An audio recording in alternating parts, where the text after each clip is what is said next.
Hey guys, welcome back.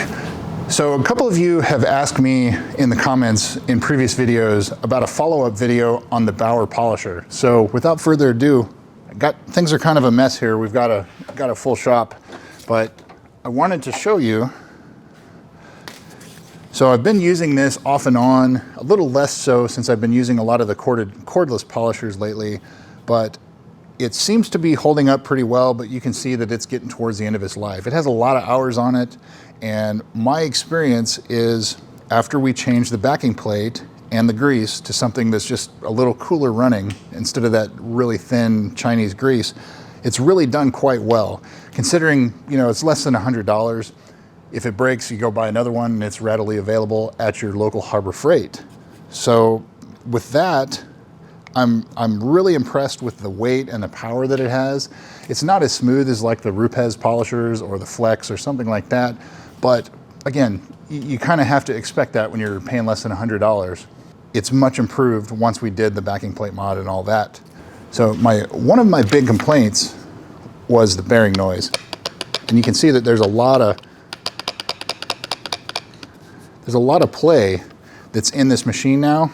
And so when you turn it on, it continues to do that. As it heats up, you start to hear the bearing whine, and I think that eventually that's what's going to happen is the bearings are going to fail, and then the machine's either going to seize up, something's going to happen with the motor as a result, something like that. But again, a lot of hours. It's definitely made me more than $90 as far as using it on customer cars, client cars. So overall, I'm very pleased with it. Would I recommend it to a professional? Probably not, just because if you're in a professional environment where you are going to have this in your hand a lot, the vibration is eventually going to get to you. It's not terrible, but that's a professional machine for a reason. So if you were going to be a professional getting into this, you low budget, something like that, yeah, you could get by with it for a while until you get a couple corrections and coatings and everything else done, and then you can buy a Rupes or a Flex or something like that that's a little bit smoother, a little bit easier on your hands.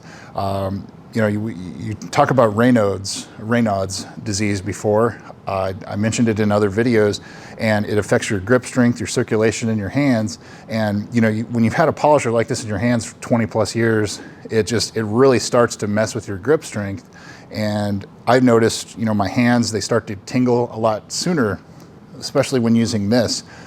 But it's with other things now too. It's power tools, you know, if I'm out edging or trimming my driveway, something like that, I'm starting to notice it more. And as I'm in my 40s, it's definitely, you know, between that and old age, you know, starting to get in my elder years now.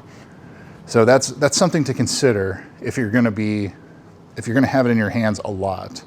So with that said, if you're a weekend warrior, sure, pick one up, do the backing plate mod. You're going to spend another 30 bucks, something like that. Still a little over $100 total investment.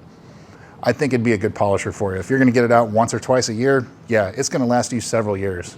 And you know, they only have a 90-day warranty anyway, so that doesn't even matter.